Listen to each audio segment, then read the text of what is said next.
Jai Guruji, Shukrana for the blessed reading today.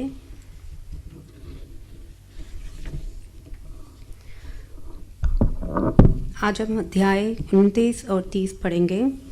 Nageshwar नामक ज्योतिर्लिंग का प्रादुर्भाव और उसकी महिमा। सूत जी कहते हैं, ब्राह्मणों, अब मैं परमात्मा शिव के नागेश नामक परम उत्तम ज्योतिर्लिंग के आविर्भाव का प्रसंग सुनाऊंगा। दारुका नाम से प्रसिद्ध कोई राक्षसी थी जो पार्वती के वरदान से सदा घमंड में भरी रहती थी। अत्यंत बलवान राक्षस दारुक उसका पति था। उसने बहुत से राक्षसों को साथ लेकर वहां सत्पुरुषों का संहार मचा रखा था। वह लोगों के यज्ञ और धर्म का नाश करता फिरता था।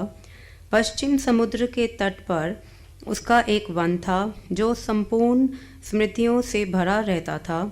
उस वन का विस्तार सब ओर से 16 योजन था।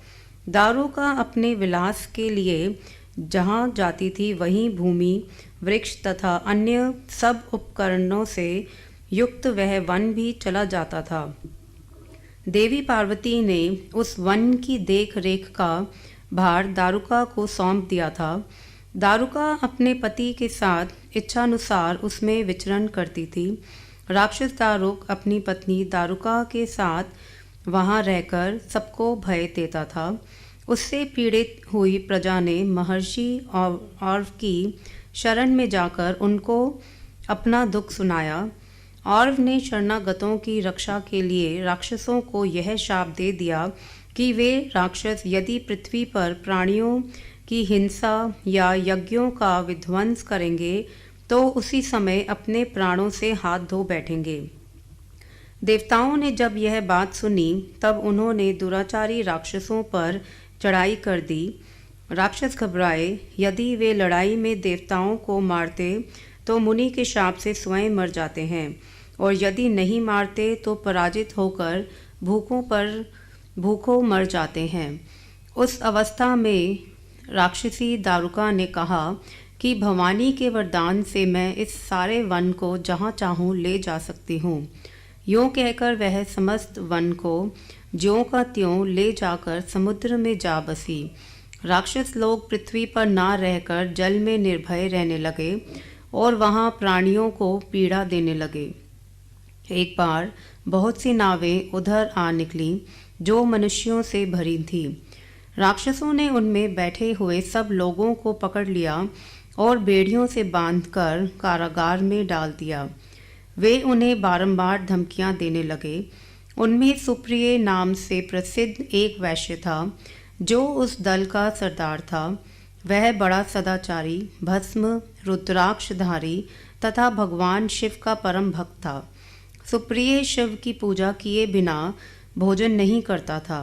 वह स्वयं तो शंकर का पूजन करता ही था, बहुत से अपने साथियों को भी उसने शिव की पूजा सिखा दी थी।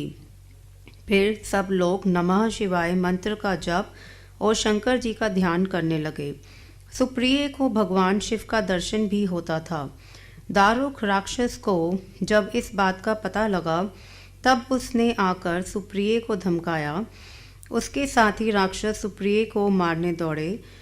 उन राक्षसों को आया देख सुप्रिय के नेत्र भय से कातर हो गए। वह बड़े प्रेम से शिव का चिंतन और उनके नामों का जप करने लगा। वैश्यपति ने कहा, देवेश्वर शंकर, मेरी रक्षा कीजिए। कल्याणकारी त्रिलोकीनाथ, दुष्ट हंता भक्त वत्सल शिव, हमें इस दुष्ट से बचाइए। देव, अब आप ही मेरे सर्वस्व हैं। प्रभो, मैं आपका हूँ, आपके अधीन हूँ और आप ही सदा मेरे जीवन एवं प्राण हैं। सूत जी कहते हैं, सुप्रिय के इस प्रकार प्रार्थना करने पर भगवान शंकर एक विवर से निकल पड़े। उनके साथ ही 4 दरवाजों का एक उत्तम मंदिर भी प्रकट हो गया। उसके मध्य भाग में अद्भुत ज्योतिर्मय शिवलिंग प्रकाशित हो रहा था। उसके साथ शिव परिवार के सब लोग विद्यमान थे। सुप्रिय ने उनका दर्शन करके पूजन किया। पूजित होने पर भगवान शंभु ने प्रसन्न हो स्वयं पाशुपतास्त्र लेकर प्रधान राक्षसों, उनके सारे उपकरणों तथा सेवकों को भी तत्काल ही नष्ट कर दिया और उन दुष्ट हंता शंकर ने अपने भक्त सुप्रिय की रक्षा की। तत्पश्चात अद्भुत लीला करने वाले और लीला से ही शरीर धारण करने वाले शंभु ने उस वन को यह वर दिया कि आज से इस वन में सदा ब्राह्मण, क्षत्रिय, वैश्य और शूद्र इन चारों वर्णों के धर्मों का पालन हो। यहाँ श्रेष्ठ मुनि निवास करें और तमोगुणी राक्षस इसमें कभी ना रहे। शिव धर्म के उपदेशक, प्रचारक और प्रवर्तक लोग इसमें निवास करें। सूत जी कहते हैं, इसी समय राक्षसी दारुका ने दीन चित्त से देवी पार्वती की स्तुति की। देवी पार्वती प्रसन्न हो गईं और बोली, बताओ तेरा क्या कार्य करूं? उसने कहा, मेरे वंश की रक्षा कीजिए। देवी बोली, मैं सच कहती हूँ, तेरे कुल की रक्षा करूँगी। ऐसा कहकर देवी भगवान शिव से बोली, नाथ, आपकी यह बात युग के अंत में सच्ची होगी। तब तक तामसी सृष्टि भी रहे, ऐसा मेरा विचार है। मैं भी आपकी हूँ और आपके ही आश्रय में रहती हूँ, अतः मेरी बात को भी प्रमाणित सत्य कीजिए। यह राक्षसी दारुका देवी है, मेरी ही शक्ति है और राक्षसियों में बलिष्ठ है, अतः यही राक्षसों के राज्य का शासन करे। ये राक्षस पत्नियां जिन पुत्रों को पैदा करेंगी वे सब मिलकर इस वन में निवास करें, ऐसी मेरी इच्छा है। शिव बोले, प्रिय, यदि तुम ऐसी बात कहती हो तो मेरा यह वचन सुनो। मैं भक्तों का पालन करने के लिए प्रसन्नता पूर्वक इस वन में रहूँगा। जो पुरुष यहाँ वर्ण धर्म के पालन में तत्पर हो, प्रेम पूर्वक मेरा दर्शन करेगा, वह चक्रवर्ती राजा होगा। कलयुग के अंत और सतयुग के आरंभ में महासेना का पुत्र वीरसेन राजाओं का भी राजा होगा। वह मेरा भक्त और अत्यंत पराक्रमी होगा और यहाँ आकर मेरा दर्शन करेगा। दर्शन करते ही वह चक्रवर्ती सम्राट हो जाएगा। सूत जी कहते हैं, ब्राह्मणों, इस प्रकार बड़ी बड़ी लीलाएं करने वाले वे दंपति परस्पर हास्य युक्त वार्तालाप करके स्वयं वहां स्थित हो गए। ज्योतिर्लिंग स्वरूप महादेव जी वहां नागेश्वर कहलाए और शिवा देवी नागेश्वर के नाम से विख्यात हुई। वे दोनों ही सत्पुरुषों को प्रिय हैं।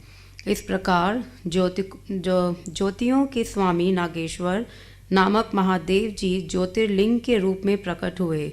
वे तीनों लोकों की संपूर्ण कामनाओं को सदा पूर्ण करने वाले हैं। जो प्रतिदिन आदरपूर्वक नागेश्वर के प्रादुर्भाव का यह प्रसंग सुनता है, वह बुद्धिमान मानव महापातकों का नाश करने वाले संपूर्ण मनोरथों को प्राप्त कर लेता है।